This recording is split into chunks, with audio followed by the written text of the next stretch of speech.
Hey guys, I'm going to explain how I got World Second, EU First, level 80 as a solo player in the War Within. The video of the full run will be in the description after it's uploaded. These are the overall rankings, however all of the top 8 players here are groups of around 5 to 15 people, with multiple accounts, warlock summons, etc. Meanwhile, me at number 10 and as far as I know number 9 too, was done solo. The preparation for a run like this starts months before the launch. I chose the German role-playing realm, the Aldur, because role-playing realms have their own sharding groups. And that realm is one of the few not directly connected to any other realm. As a solo player, I chose Mulk, because firstly they have amazing damage in AoE, and also Touch of Death, one-shotting quest bosses. And second, and most importantly, their insane indoor mobility with the roll, double jump, flying serpent kick, Tiger's Lust, and Transcendence teleport. I went for the Vulpera race because of Camp Tent racial ability that allows you to teleport to a spot in the open world. This saved me about 40 seconds later in the run. This is an actual recording from a few weeks ago of the gear I used. I had 3204 speed rating from 5 gear pieces and enchants. Some of these pieces took a good amount of mythic key runs to farm. The trinkets I used were All Totem of the Master and Grief Totem. I also had 2 other trinkets, Beacon to the Beyond and the Bellorelos, ready to use, but I only used one of them once at the very start of the run, so they were almost useless. The buffs that I used were the Speed File, Bear Tartar Food, Weapon Rune and Augment Rune. For speed items, I used Engineering Nitro Belt, Dark Moon Checkered Flag, although I'm not sure this actually works anymore. Falling Flame once towards the end, which saved me about 20 seconds. The Cracked Renax Control Gem I used only twice, right at the start during the intro in Dalaran. The Governing Glider I think I only used twice, as there aren't any good spots. I had the Engineering Lutherang toy to save half a second a couple of times when mobs are out of range to be looted. And then the Tuft of Yak Fur was changed a few months ago to be stackable.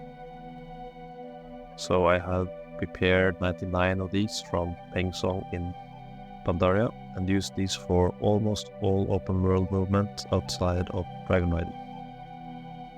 For output items I used the Healing Potion of Withered Dreams, Bloodlust Drums, and I also had a few stacks of Shadowberries that didn't really matter too much.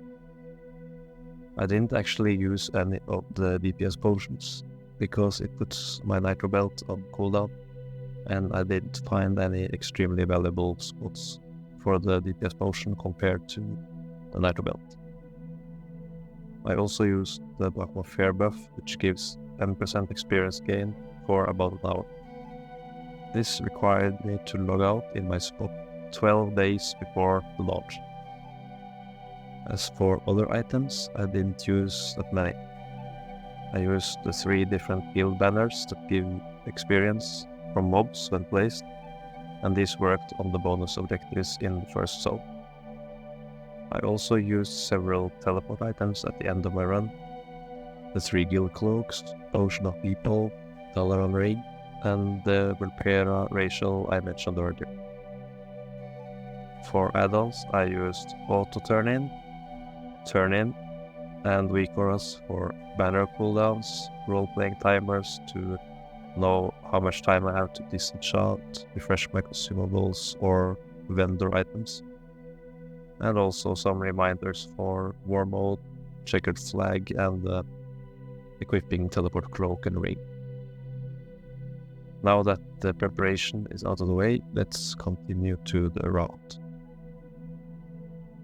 When I did my research on the data, if there were any Dragonflight quests that gave experience in the War Within, the Bane questline in Onaran Plains was one of the chains I checked out. While I was doing this, I found out that the questline itself didn't give any experience, but it seemed to put me in a phased version of Nokudon Hall, a popular mob grinding and boosting spot in Dragonflight. I grinded here on launch and leveled from 70 to 71 in just 3 minutes. After grinding the mobs, I immediately used Dalaran Hearthstone and did the intro questline. Even with the 3 to 4 minutes I was behind, I managed to enter Isle of Dorn at 12:05 AM EU time.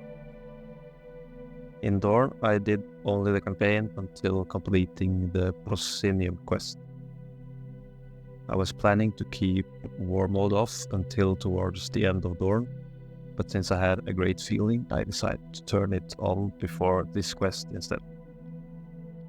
After the Proscenium quest, I went to Crossroads Plaza, did a quick trip around Southern Isle to do the Wanted quest, the 3 bonus objectives, and the Earthwound quest. After this, I continued with the campaign, Follower Dungeon, then the Morning Rise side quest and bonus objective. Lastly, I did the Rambleshire Wanted quest, then the Midri campaign, and finally the Titanic Expedition Island for using my Hearthstone. After Hearthstoning, I turned in the Wanted quest in town. I did the first quests of the House Scandalous chain that starts in the city, and also the Enchanted quest. Then I went to pick up the Enchanting Profession instead of Leatherworking, so I could start disenchanting items along the way. Then I turned in the final quest in Dorn, and I flew into Ringing Deeps. In the Ringing Deeps, I did the campaign up until the Kobold Mini Delve, but I didn't do that one. Then I went and did the side quest chains in Shadowvane Point. That includes the Dwarf by the road and killing the beasts in the area, Scorthus' Den, and the Neb in Need chains. Then I went back to Gundargas and did the Machinist chain and killed the mob for On Call Dark Wings quest. After that, I did the Nibelgas Refinery side quest up north, and then finally the ones at the Hallowfall Gate, except picking up the Steam quest. Since I didn't finish the campaign in Ringing Deeps, I only did certain side quests in Hallowfall until 77 2/3. These side quests include, in order, status report, including the treasure in the cave, then the Salamanthers, then the first quest helping out on the Belladar farm. Then I did Arcane Trickles together with the Brothers Brown Pike chain, and fishing is good for the soul. But I only went back to turn in Arcane Trickles. After taking Venrin's last portal, I went and picked up the breadcrumb to Velan's Claim. Then I completed that area.